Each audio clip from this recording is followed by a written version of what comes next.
Hi hello welcome to my ఇంటి రుచులు only vegetarian catering స్టైల్లో ఇంట్లోనే బెండకాయ ఫ్రైని క్రిస్పీగా టేస్టీగా ఎలా ప్రిపేర్ చేసుకుందాము ఈ వీడియోలో చూద్దాము. చూడండి ఎంత క్రిస్పీగా ఉందో.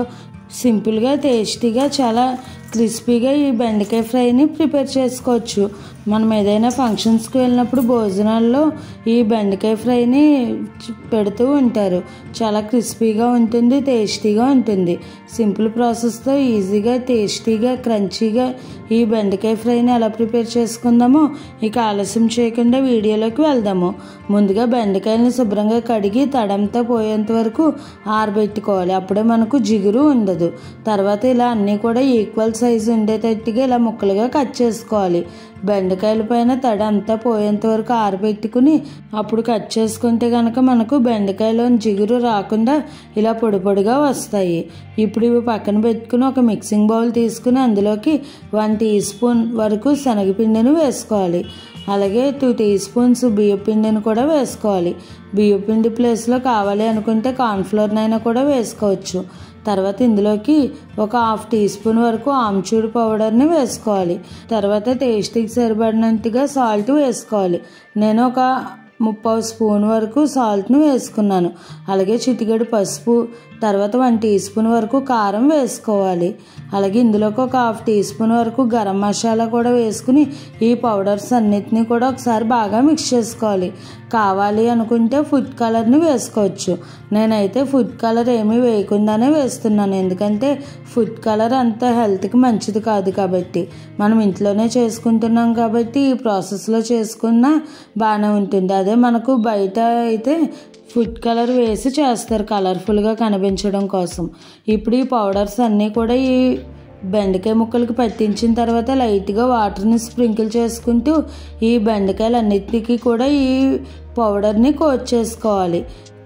ఒక 1 or 2 టీ స్పూన్స్ వరకు వాటర్ పడుతుంది, ఎక్కువ అవసరం ఉండదు. చూడండి ఈ విధంగా ఈ బెండకాయలను అన్నిటినీ కూడా బాగా మిక్స్ చేసేసుకుంటే మనకు ఫ్రైకి ఇవి రెడీ అయిపోయినాయి.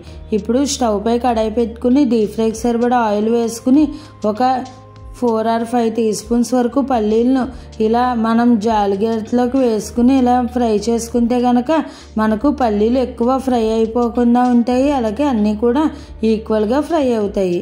ఇలా ఫ్రై అయిపోయిన ఈ పల్లీలను మనం ఒక గిన్నెలోకి వేసేసుకోవాలి. తర్వాత మరలా సట్రం పెట్టి ఒక 10-15 వరకు జీడిపప్పు పలుకులను వేసుకోవాలి. ఇది ఆప్షనల్, కావాలి అనుకుంటే వేసుకోవచ్చు, లేదంటే లేదు.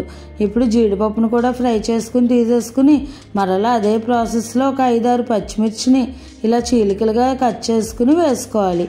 వీటిని కూడా ఫ్రై చేసేసుకుని సేమ్ అన్నీ కూడా ఒకటే గిన్నెలోకి వేసేసుకుని పక్కన పెట్టేసుకోవాలి. తర్వాత మరలా సట్రం పెట్టుకుని ఒక 5-6 వరకు కరివేపాకు రెమ్మల్ని వేసుకోవాలి. ఇలా అన్నీ కూడా ఫ్రై చేసుకుని ఈ ఫ్రైలో మిక్స్ చేసుకుంటే కనుక టేస్ట్ బాగుంటుంది. ఇప్పుడు ఈ కరివేపాకును కూడా పక్కకి తీసేసుకుని అదే నూనెలోకి మీడియం ఫ్లేమ్ పెట్టుకుని బెండకాయ ముక్కల్ని ఒక్కొక్కటిగా వేసుకోవాలి. ఒకదానికొకటి అంటుకోకుండా ఒక్కొక్కటిగా వేసుకుంటే కనుక అన్నీ కూడా బాగా ఫ్రై అవుతాయి. చూసారు కదండి, ఇవన్నీ కూడా ఇలా బాగా నూనెకి సరిపడినన్ని వేసుకుని ఈ 2 వైపులకి తిప్పుకుంటూ గోల్డెన్ బ్రౌన్ కలర్ వచ్చేంత వరకు ఫ్రై చేసుకోవాలి. మీడియం ఫ్లేమ్లో ఫ్రై చేసుకోవడం వల్ల బెండకాయ ముక్కలు లోపల వరకు ఫ్రై అయ్యి క్రిస్పీగా ఉంటాయి. చూడండి, ఒకవైపు ఫ్రై అయిన తర్వాత రెండో వైపు కూడా ఫ్రై చేసుకున్నాక మనకి ఈ విధంగా ఫ్రై అయిపోయినాయి. పైన ఉన్న ఎయిర్ బబుల్స్ అన్నవి తగ్గిపోతాయి. అప్పుడు మనకి ఈ బెండకాయ పర్ఫెక్ట్గా ఫ్రై అయిపోయినట్టు. ఇప్పుడు ఈ ఫ్రై అయిపోయిన బెండకాయ ముక్కలు పక్కకి తీసేసుకుని మరలా అదే ఆయిల్లోకి మరలా సెకండ్ బ్యాచ్ కింద ఇంకొక కొన్ని బెండకాయ ముక్కలు వేసుకుని సేమ్ ప్రాసెస్లో ఫ్రై చేసుకోవడమే. ఇప్పుడు ఇవన్నీ కూడా మనం ముందుగా ఫ్రై చేసి ఉంచుకున్న పల్లీలు పచ్చిమిర్చి మిశ్రమంలోకి ఈ బెండకాయలు ఫ్రై చేసుకున్నవి వేసేసుకుని ఒకసారి అంతా బాగా మిక్స్ చేసుకుంటే ఎంతో క్రిస్పీగా ఉంది ఫంక్షన్ స్టైల్ బెండకాయ వేపుడు రెడీ అయిపోయింది. చూడండి ఎంత క్రిస్పీగా ఉందో. వేడివేడిగా తింటే కనుక చాలా క్రిస్పీగా క్రంచీగా ఉంటాయి. ఈ బెండకాయ ఫ్రై చేసుకున్నప్పుడు ఏదైనా రసం, సాంబారు, పప్పు కాంబినేషన్గా చేసుకుని పెట్టుకుంటే కనుక సైడ్ డిష్గా చాలా బాగుంటుంది. మనం ఫుడ్ కలర్ ఏమీ వేయకపోయినా కూడా చాలా కలర్ఫుల్గా క్రంచీగా కనిపిస్తుంది. ఇలా చేసుకుంటే కూడా హెల్త్కి మంచిది కాబట్టి నేనైతే ఫుడ్ కలర్ వేయలేదు. ఈ రెసిపీని మీరు కూడా ట్రై చేసి ఎలా వచ్చిందో నాకు కామెంట్ చేయండి. అలాగే మరిన్ని మంచి మంచి టేస్టీ హెల్తీ రెసిపీస్ కోసం నా ఛానల్ని ఫాలో అవ్వండి. ఈ రెసిపీ కనుక మీకు నచ్చినట్లయితే లైక్ చేసి షేర్ చేసి కామెంట్ చేసి నా ఛానల్ సబ్స్క్రైబ్ చేసుకుని పక్కనే ఉన్న బెల్ ఐకాన్ క్లిక్ చేయడం మర్చిపోకండి. Thanks for watching.